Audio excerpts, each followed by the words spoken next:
You may be in the midst of people, but you feel left out. You don't feel like associating with anyone. And it has its own, what we call butterfly effect.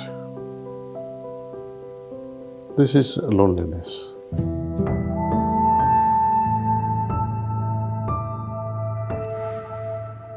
Heartfulness cleaning or rejuvenation. Before I get into that, I'll share with you a story. It's a small, very brief story from Buddha's life. Buddha moved from place to place. And this is how he shared his knowledge, he shared his experiences. One day, one afternoon, he felt thirsty. Those days we didn't have those thermos and water jugs and things like that. Anyway, they may be carrying some mud pots perhaps, but that was empty. So he asked his close disciple, Govind, why don't you fetch me some water? There was a river nearby. So he went with his pot. But just before he reached the river side, on the way, bullock cart has passed through that, that shallow part of the river and muddied up the whole water. So he waited and didn't settle. The water was so dirty, so I can't give this water to Lord Buddha. So he comes back and explains to Lord Buddha, Sir, water is dirty, it's not settling. Buddha says, let's wait, you go again. Unfortunately, it was still, so he said, Lord Buddha sends him up to 2-3 hours and says, now you go have a look. So given enough time, when the dirt settles in your mind, it'll become clear. But we don't need to wait for 2 hours, 3 hours for thoughts to clear in our mind. Through this cleaning process, we can accelerate this process. You see, if there was a filtering system or RO water system in those days, then Buddha didn't have to, there was no need to wait for 3-4 hours for water to settle. You can instantly filter it. So to me, this idea of filtration is great. You can get rid of a lot of this dirt that settles in our mind through this process of cleaning. You can sit and use the techniques given by Heartfulness Way, which is aided with pranahuti. It works instantly. You feel total clarity in your mind. And this ability to clean is also given by the trainer. They will equip you with so much of strength in you. You'll be amazed that how is it that my willpower has skyrocketed now. My willpower has become better enough to get rid of some of the dirts from my mind. So to me, besides meditation, cleaning can help us a lot. A lot of people, almost all of us, we collect so much of things knowingly or unknowingly during our day-to-day interactions that affects us, that impresses our mind. We get conditioned because of whatever happens around us. We get conditioned environmentally, emotionally, and at many levels, even at physically, we get conditioned. We need to break this conditioning. Suppose if I form an opinion about someone falsely, and if I get an opportunity of cleaning out this particular opinion, then I'll be able to free myself from these false opinions. And that will improve my relationship. I will have total clarity about situation. In Buddhism also they praise this beginner's mind. And I love this term, beginner's mind, because beginner's mind is not conditioned. And cleaning under Heartfulness Way brings back this beginner's mind in instant. And sometimes when the emotions are so great that you yourself are not able to clean it, then these trainers are always there. You need not even tell them that I have this problem or I have that problem or somebody did something to me or she refused me. You don't have to go in details. Trainers are not interested in details. They are interested in helping us getting back to the depth of our being. And they are well trained. Almost 14,000 trainers we have worldwide. So you won't have to worry about waiting. As we discussed earlier, there is no waiting time when it comes to such requests of meditating with a trainer. Trainer's main job is to clean, to help us come back to a better state of being through this cleaning. So I highly recommend this cleaning.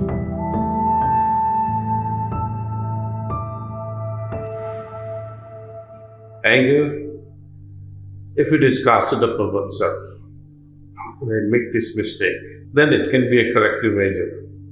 But if I keep shouting at others and reprimanding them with anger, loud sound, it is not going to serve the purpose. Once this energy oozes out from within, energy of anger, it's difficult to destroy it. There's no energy can be destroyed. It's the law of nature. But certainly we can transform this energy. One way of transforming this energy is to take a pause. Take a break from you're about to get angry.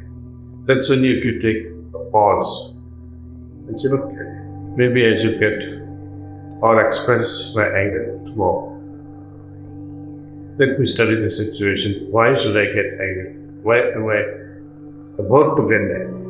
If I study that situation in next 24 hours or in next 1 hour, I sit quietly and brood over the reasons for my anger on someone, then I might understand the folly behind my purpose of getting angry.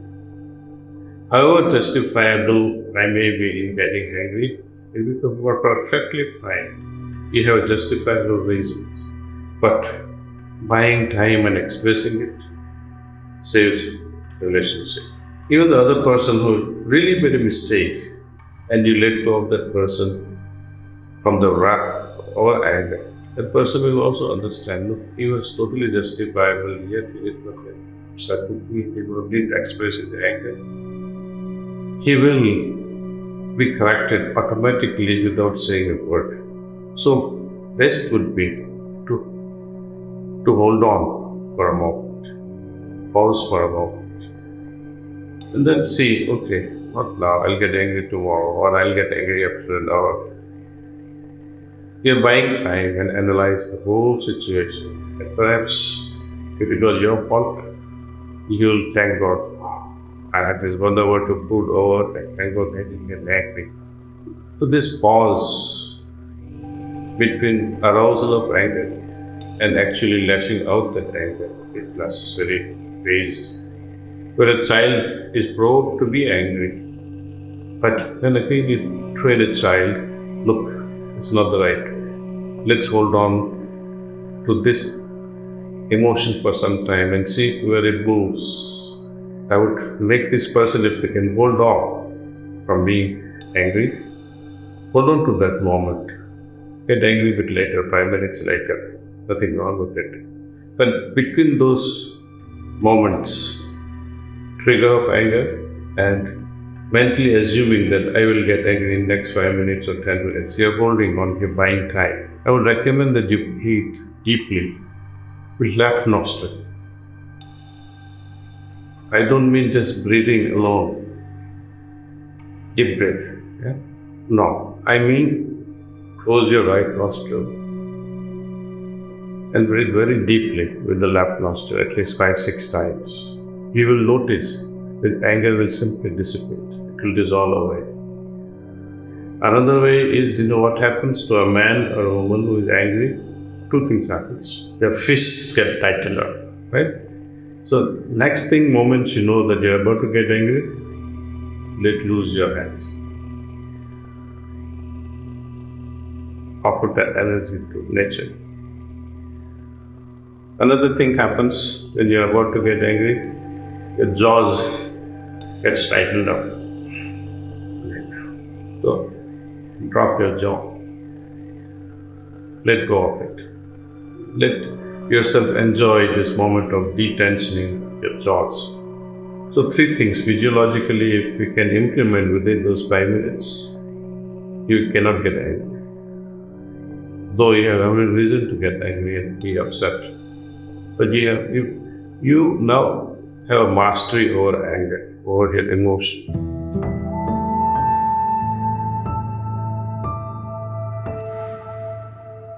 Loneliness is where you feel totally disconnected. You may be in the midst of people, but you feel left out.